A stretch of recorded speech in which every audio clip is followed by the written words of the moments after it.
muchas veces la gente dice, es que eres adivina, es que tienes una abuela. No, lo que soy es una buena analista y una pesimista estructural. Las dos cosas me ayudan mucho, porque eso me permite todavía, digamos, luchar más porque esas cosas no sucedan.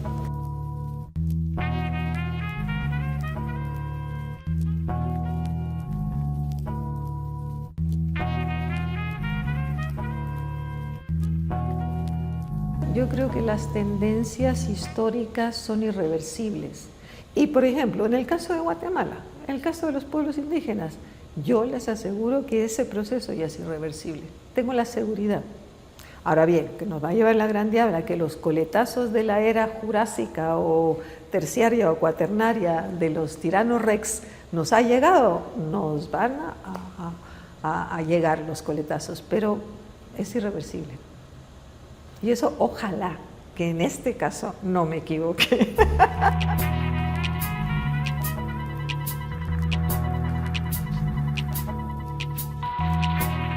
Para mí fue una sorpresa, porque yo como no estoy metida en este mundo de las publicaciones, ni en las editoriales, ni en los homenajes, y soy bastante reticente a los homenajes. La primera fue sorpresa, la segunda fue emoción, y digo yo, bueno, nadie es profeta en su tierra. Yo tengo la enorme suerte que siempre he sido valorada y querida por las personas que yo quería digamos, que estuvieran conmigo, de manera que fue una gran emoción y una gran satisfacción. Y en tercer lugar fue motivo de reflexión, porque pensé, ¿para qué un homenaje? O sea, los homenajes a mí me pesan, digo, pero ¿por qué no convertimos el homenaje en un debate? En un debate entre los y las guatemaltecas, los pueblos mayas, garífuna y xinca, las mujeres, los LGTBI, un gran debate sobre aquellos temas que nos preocupan de la nación. Entonces el hecho que Filwan me haya dado la oportunidad me pareció un acto de valentía por parte de Filwan y de atrevimiento con una figura controvertida como la mía, ¿no?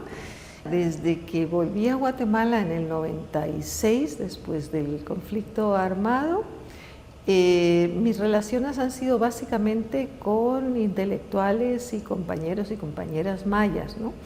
Especialmente con Quetzaltenango y con Chimaltenango, con compañeros como Rigoberto Quemé, Irma Alicia Velázquez, Demetrio Cogtí, con los que establecimos una relación muy estrecha de amistad y cariño, y después tuvimos la suerte de establecer las maestrías para el desarrollo sostenible, o sea, que eran maestrías y doctorados de la Universidad Autónoma en Quetzaltenango, y eso nos permitió trabajar juntos desde el 96 en un montón de proyectos, ¿no? Y esas son mis personas queridas, ¿no? Lamentablemente las que no son queridas o que no, digamos, tienen una buena relación, o que yo no tengo una buena relación con ellas, sigue siendo una clase que se niega a entender quiénes son, dónde están y a dónde vamos. Entonces yo creo que es un grupo minoritario, pero excesivamente miope, excesivamente ignorante, en el sentido de que no son personas tolerantes y que pretenden vivir como el siglo XIX y no se dan cuenta que ya no se puede. Entonces, desde esa perspectiva, tanto ellas como yo tenemos muy poco en común, pues. ¿Y es probable que esas personas no vayan a Filwan? Ah, seguro que no. Pero yo las he invitado, ¿eh?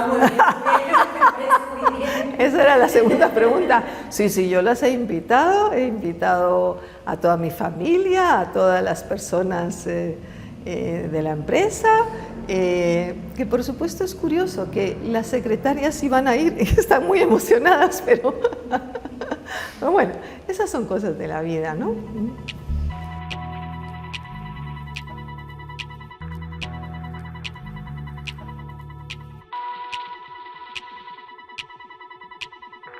Fíjense que yo no soy nada prepotente ni nada creída, pero tampoco soy humilde, ¿no?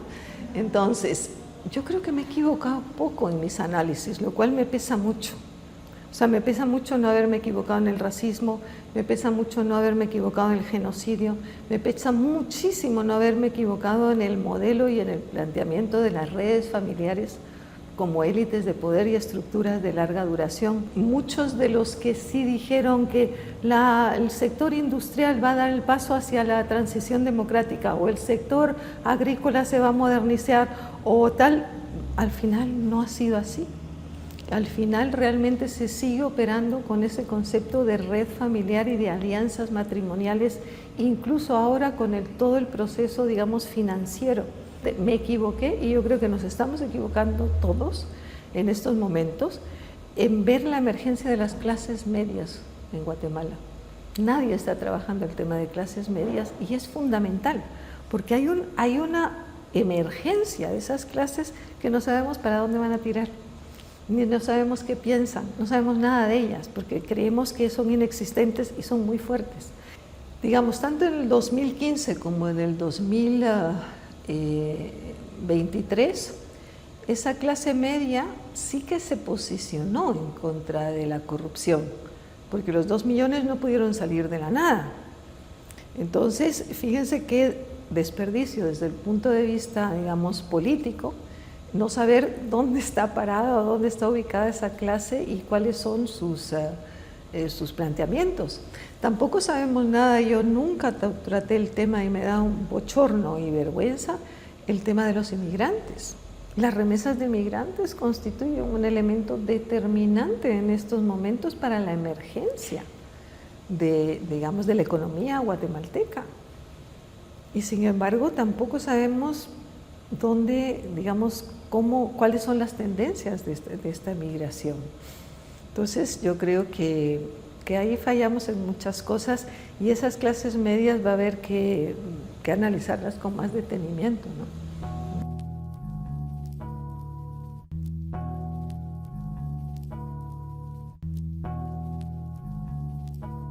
Cuando vino el primer Trump, yo les escribí una carta muy larga a mis hijas diciendo, cuidado, eso es el principio de algo que realmente nos va a llevar a una situación dificilísima. Y les hice una carta extensísima cuando todo el mundo decía que iba a ganar Hillary Clinton.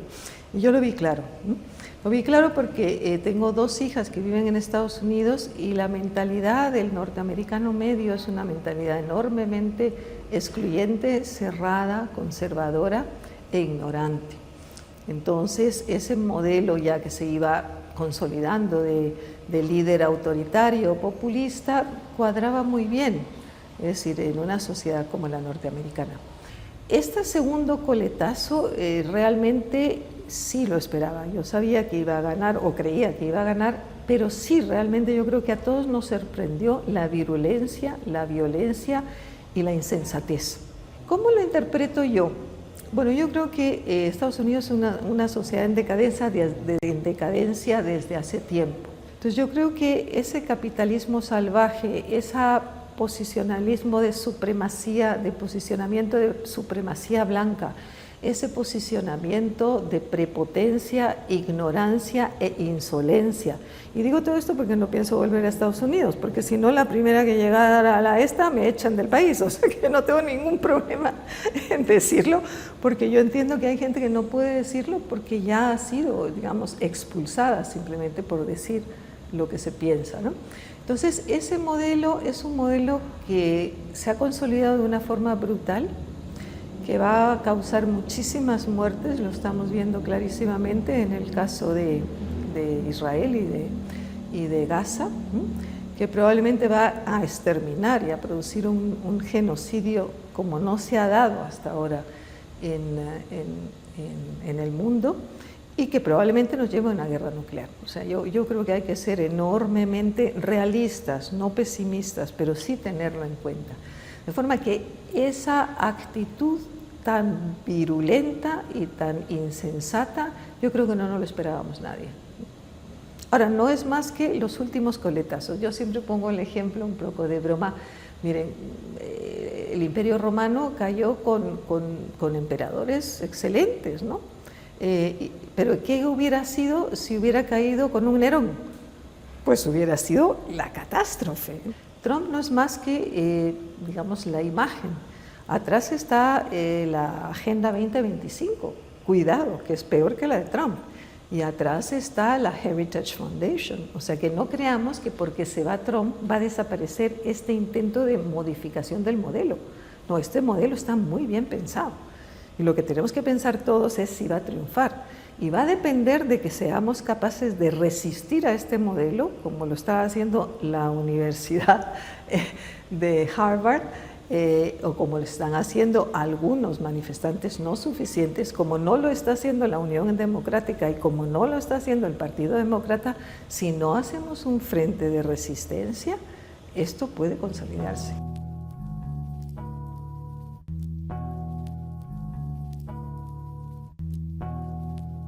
Hablar de fascismo, Julio, es delicado.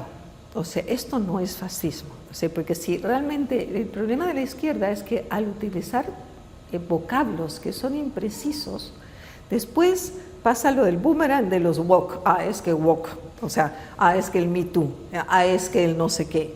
Y es que realmente entonces cometemos el error de esas imprecisiones que después se revierten contra los procesos de avance. No digo contra la izquierda ni contra la derecha, cosa que no creo, pero esto no es fascismo. Esto es neocolonialismo, es neoimperialismo, es supremacía blanca, es racismo, es explotación. Es decir, y es lo que dice Primo Levi, que a mí me encanta, es la creación de desigualdades y de diferencias en contra de los más débiles o en contra de la mayoría, ya sean LGTBI, ya sean inmigrantes, ya sean afrodescendientes, ya sean pueblos indígenas. ¿Por qué? Porque es un problema de explotación y de un sistema de dominación. Chomsky algunas veces dice filofascista, neofascista, pero como diría Horkheimer y Adorno, el fascismo pasó y tuvo un momento determinado, igual que es falso llamar populistas a estos líderes. ¿Por qué? Porque en estos momentos, si tan populistas es Putin como Trump, ¿qué tienen en común? Tan fascistas entonces es Putin como Trump. Y no es que yo defienda a Putin, pero no se les puede ubicar como fascistas porque no es un régimen fascista, es una ideología fascista, si quieren, pero un régimen no.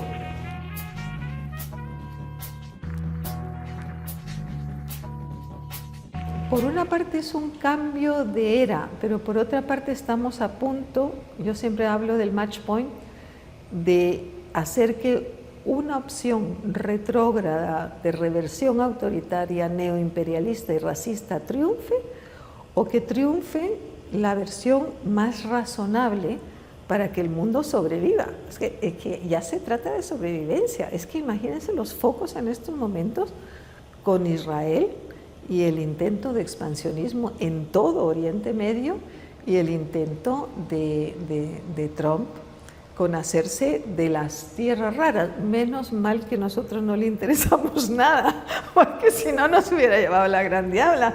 Menos mal que no representamos ningún interés para lo que él considera que es el futuro de la humanidad.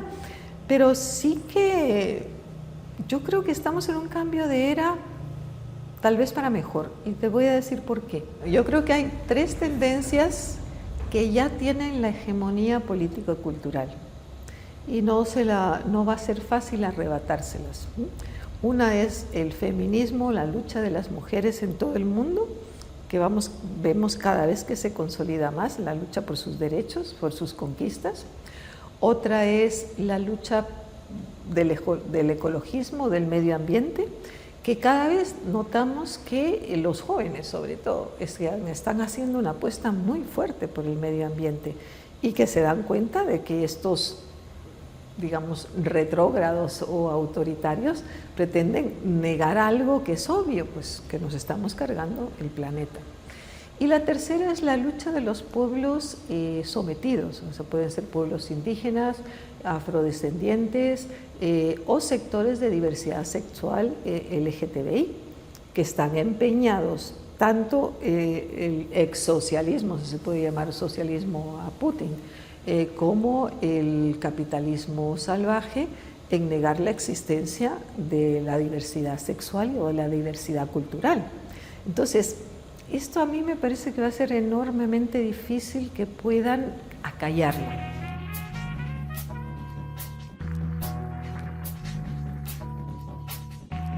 En el 19, los niveles de discurso de odio y de racismo en redes y de actos de habla insultativos fueron brutales, que es lo que ustedes conocen como racismo 1, ¿no? El racismo en redes sociales. ¿Y por qué? Porque se desencadenó cuando una mujer indígena se presenta a las elecciones, Thelma Cabrera, y ocupa el 4º lugar. Entonces, eso fue una conmoción. Otro momento de conmoción fue con el tema de Ríos Montt y la sentencia, la del 2013. Entonces, ahí también realmente se produjo una conmoción y una exacerbación del racismo y del discurso de odio, que son dos cosas diferentes, brutal. Y sin embargo, miren ustedes por dónde, en el último que hemos hecho, en Racismo en Redes 2, con el, digamos, analizando todas las redes del 23, pero fíjense que desaparecieron. En todo el año del 23, desaparecieron los discursos de odio y el racismo en redes. Entonces, claro, ¿cómo te explicas eso? Yo no he tenido el valor de sacar ese segundo estudio, porque tengo que encontrar una explicación racional y razonable. No puedo decir el racismo ha desaparecido en Guatemala, porque es falso. Pero ¿qué pasó? Las explicaciones son muy variadas, pero ¿qué es lo que ocurre? Que cuando toda la población urbana ladina, tanto de clases populares como de clases medias, ven que los pueblos indígenas y las autoridades ancestrales llegan a la capital y no queman a la gente, no la degüellan, como decían ellos, no. Entonces, cuando vieron que eso no se producía, se produjo una empatía brutal. Todos los comentarios, incluyendo los de República y los de medios digitales de esa naturaleza, fueron favorables a la resistencia, no al bloqueo, pero fueron favorables a las autoridades ancestrales y a los pueblos indígenas. ¿Qué quiere decir? Que el estereotipo y el prejuicio es de tal magnitud que en cuanto desactivas ese prejuicio y el estereotipo y se dan cuenta que todos queremos una ciudadanía común, que todos queremos mejor vivienda, mejor educación, menos corrupción, menos racismo, más justicia, estamos todos de acuerdo. Entonces, eso es también un elemento a tener en cuenta para el futuro de este país, que si nos unimos en torno a elementos que sean comunes, respetando las diferencias étnico-culturales de género LGTBI, somos capaces de avanzar en una sola dirección, contra los corruptos o contra los sectores oligárquicos trasnochados. Cada coyuntura política tiene contextos diferentes y no pueden ser analizados de la misma manera. 2013, mientras solo se culpaba a Ríos Montt, no pasaba nada. En cuanto entraron y empezaron a responsabilizar a Otto Pérez Molina y a otras personas y a otros miembros de la oligarquía, entonces se modificó sustancialmente el panorama. Y entonces las redes entraron con una virulencia brutal. La exacerbación del racismo, que también la medimos en el 2013, fue espantosa. Y sobre todo contra líderes que estaban escribiendo en la prensa como Irma Alicia, como Máximo Batiul. Es más, fue tan doloroso que incluso sectores socialistas o socialdemócratas se volvieron en contra. ¿Por qué? Porque no podían aceptar que había habido genocidio en este país. Entonces se volvió una polarización brutal, cosa que no sucedió en el 23. Al revés, las opiniones favorables a todas las manifestaciones, incluso a los bloqueos, en los bloqueos no hubieron casi discursos de odio. Pero puede ser también que la población se haya volcado por una Guatemala diferente y por un proceso democrático y porque las luchas de los pueblos y de las autoridades ancestrales no fue solo para ellos o por ellos, sino que fue por la democracia, por su soberanía al voto y por la justicia y en contra de la corrupción. Entonces eran valores que todo el mundo estaba de acuerdo con ellos. Porque ¿qué es lo que pasó? En la primera vuelta hubo un 19 o un casi 20% de voto nulo en blanco. Entonces, ese voto nulo en blanco se convirtió en un voto a favor. De manera que yo creo que ahí hay un caldo de cultivo, hay una nueva conciencia crítica y reflexiva de la opinión pública del conjunto de las guatemaltecas, incluyendo los jóvenes que no estamos sabiendo aprovechar.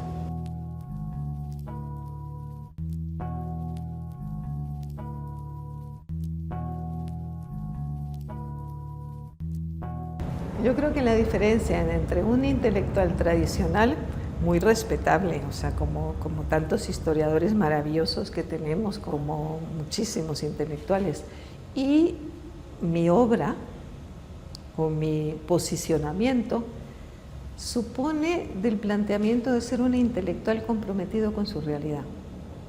Y un intelectual que no solo se compromete con su realidad, sino que lucha también porque esa realidad cambie. Entonces, desde esa perspectiva, yo creo que cada vez hay más intelectuales que no solo se comprometen y arriesgan y denuncian, sino también reflexionan. Si tú analizas el intelectual como una capa, no como un individuo, como una capa de individuos que lo que procuran es modificar el bloque de poder y sobre todo modificar o hacerse con la hegemonía política o cultural de una sociedad, yo les aseguraría, ojalá que no me equivoque, que la hegemonía político-cultural de los y las intelectuales en Guatemala, especialmente de los y las intelectuales jóvenes mayas, ya está a su favor. Ya la hegemonía político-cultural ya cambió. O sea, dígame un intelectual orgánico de la clase dominante, como Fernando Andrade Durán o como el Musso Ayau. No es un problema de derechas o de izquierdas. Sin embargo, es que no tienen intelectuales orgánicos.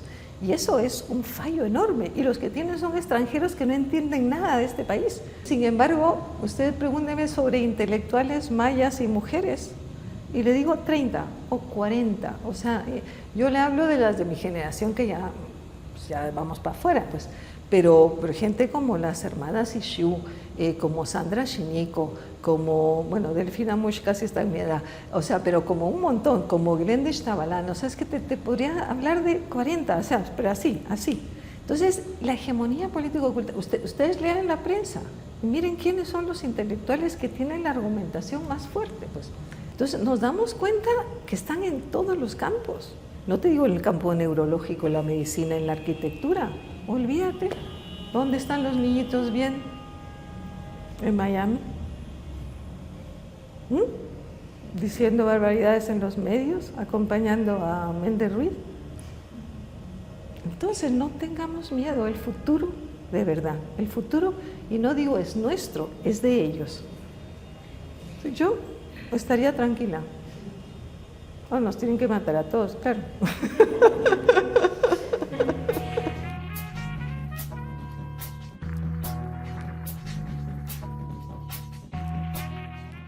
O sea, estoy muy orgullosa de Zamora, al que debemos tanto y lo tenemos que seguir diciendo. Gracias por el ejemplo. Estoy muy orgullosa de todos los medios digitales nuevos que se han creado, que están dando una batalla durísima, pero que cada vez suben más en el ranking de, digamos, de usuarios o de personas que le escuchan. Y yo creo que están haciendo una labor, ¿cómo diríamos?, encomiable, ¿no? Entre ellos ustedes y todos los nuevos medios, ¿no? Y con poquísimo dinero o con fuentes de financiamiento muy escasas, pues. Entonces, desde esa óptica, yo creo que han logrado consolidar la hegemonía político-cultural.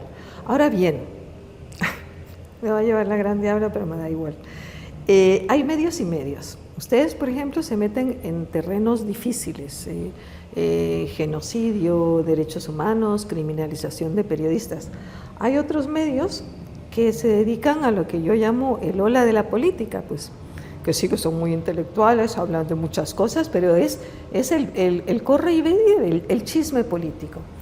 Yo no he visto en esos medios, a pesar de que en un momento determinado me empeñé, que trajeran voces indígenas o voces mayas.